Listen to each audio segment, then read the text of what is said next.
भंजनगर सड़क सुरक्षा पथ महोत्सव अनुष्ठित।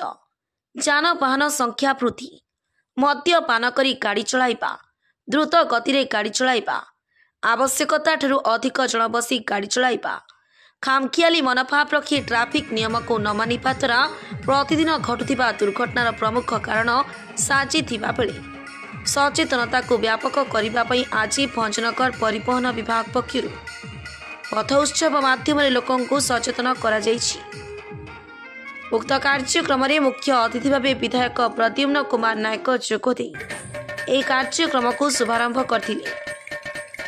आंचलिक परिवहन अधिकारी शुभेन्दु रंजन राय पौरोहित्य अनुष्ठित कार्यक्रम में एक शोभायात्रा उपजिलापाल कार्यालय बाहरी मुख्य सड़क टाउन हॉल निकट में पहुंची। सेଠାରେ विधायकों समेत उपजिलापाल अनिल कुमार सेठी, अतिरिक्त उपजिलापाल विश्वरंजन कर, उत्तर घुमुसर वनखंड अधिकारी हिमांशु शेखर महांती, उपखंड चिकित्सालय अधीक्षक डॉक्टर सीतांशु शेखर शतपथी, नगरपाल गोपबंधु महापात्र, थाना अधिकारी कुमार मुतुली, एनएसीईओ मुरली कृष्ण पंडा, अबकारी अधिकारी अलिभा माझी, रोटारी क्लब सभापति रंजित पारिक, सूचना और लोक संपर्क अधिकारी गौरी शंकर शतपथी, एमवीआई शर्मिला महाराणा प्रमुख ट्राफिक नियम पालन करने, मद्यपान करी गाड़ी न चलाइबा, दुर्घटना द्वारा परिवार क्षति संपर्क में सचेतन करथिले। एदिस दुर्घटना रोकने सरकार पक्षर नियाजाउथिबा पदक्षेप संपर्क में कहिथिले। एहाकु विपदर बंधु अनुष्ठान अरक्षित परिचय संयोजन करथिले। यही अवसर में विभिन्न स्कूल और शिक्षानुष्ठान छात्र छात्री द्वारा नाटक और सांस्कृतिक कार्यक्रम परिवेषण होता। एथिसह रंगोली, बड़ कोदंडार प्रसिद्ध कंढई नाच, सेल्फी पॉइंट, उद्धार शैली, दस्तखत अभियान, दासकाठिया नाटक आदि माध्यम उपस्थित जनसाधारण को सचेतन करा जायतिला। भंजनगर आरक्षित परिचय रिपोर्ट ओडिशा टुडे। सड़क सुरक्षा सप्ताह पालन कराଯାଉଛି। ଏହି ସଡ଼କ ସୁରକ୍ଷା ସପ୍ତାହ ପାଇଁ ଆମକୁ ଅଧିକାରୀ ପରିବହନ ଅଧିକାରୀ ସୁଯୋଗ ଦେଇଥାଉ, ତାଙ୍କୁ କୃତଜ୍ଞତା ଜ୍ଞାପନ କରୁଛି ଏବଂ ତା ଉପରେ ଜୀବନ ମୁଁ ଦାସକାଠି ମାଧ୍ୟମରେ କରିବି।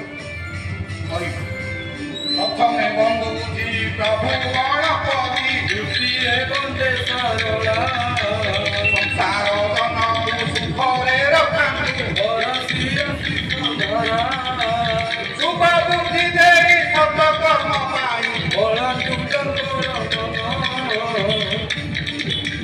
ଆଜି ଏ ସମୟରେ ଅନେକ ସମସ୍ୟା ଜନସଂଖ୍ୟା ବୃଦ୍ଧି ହୁଏ। ଦିନୁ ଦିନୁ ସବୁ ସଡ଼କ ପଥରେ ଦୁର୍ଘଟଣା ମାନ ହୁଏ। ଦିନୁ ଦିନୁ ଦୁର୍ଘଟଣା ବୃଦ୍ଧି ହୁଏ। ଘରେ କେତେ କିପରି ସଡ଼କ ସୁରକ୍ଷା ରହିବ ରକ୍ଷା ପାଇବ ଜୀବନ, ସେହି କଥା ମନେ ଦେଖାଇ ଦେବାକୁ ବହୁଅଛି ଭାଇ ଶୁଣ। ସବୁ ସମସ୍ୟାର ସମାଧାନ ହେବ ହେଲେ ଜନଜାଗରଣ। ଯେମିତି ଲାଗୁଛି ଅତୃପ୍ତାତ୍ମାମାନଙ୍କର ଯନ୍ତ୍ରଣା ଓ ବିଳାପ, ଏହାର କାରଣ କଣ? ଚିତ୍ରଗୁପ୍ତ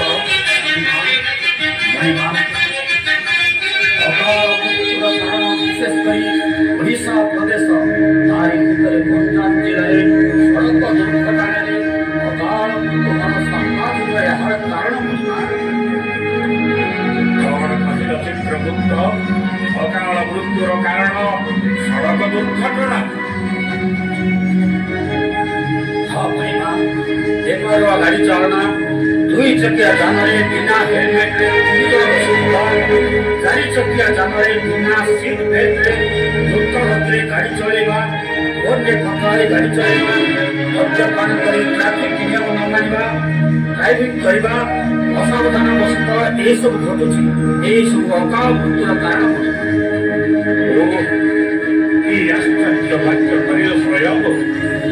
ସେଠିକାର ପ୍ରଶାସନ, ପୁଲିସ, परिवहन दायित्व कर्मचारी आरटीओ एफडीए यार किसी प्रतिकार करूना चित्रमुक्त तो एफडीए दिनराति अक्लांत परिश्रम कर दायित्व निर्वाह कर এই দেখুন দেখুন দেখুন বড় দেখুন আপনারা নিজে দেখুন এটা হচ্ছে চেকিং এই জন মদুয়া পাটিরে পাইপ পুরেই মদ্যপান ପାଇଁ জরিমানা আদায় କରୁଛନ୍ତି এই এই দেখুন না বিনা হেলমেটরে 3 জন যুবক মোবাইলে কথা ହେଇ দ্রুত গতিরে এই দেখুন বলি না পুলিশ আরটিও চেকিং দেখি গাড়ি ঘুরে দ্রুত গতিরে ট্রক পছକୁ ଧକ୍କା କରି ପଡ଼ିଗଲେ ରେ ଆରେ ମରିଗଲେ ବୋଧେ ଆହା କି